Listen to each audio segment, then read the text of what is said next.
You become famous, or so it seems, as the designer for Doyle Drive.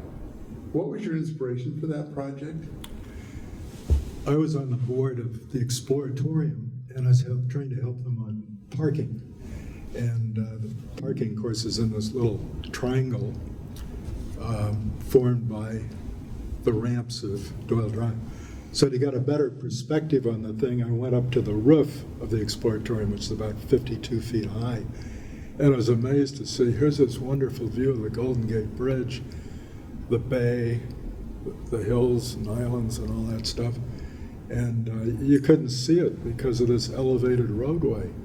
So that the bigger problem is not just designing this parking lot, it's getting rid of this elevated structure, which some people were trying to get firmly there forever as a historic part of the Golden Gate Bridge.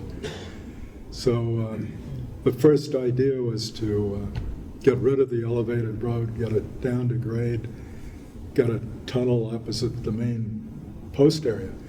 And then a few years later, when they set up a citizens advisory group called the Doyle Drive Task Force, we realized the high viaduct had to be replaced. So then another tunnel came in, because in order to get the road down to that elevation, you had to drop the grade opposite the cemetery.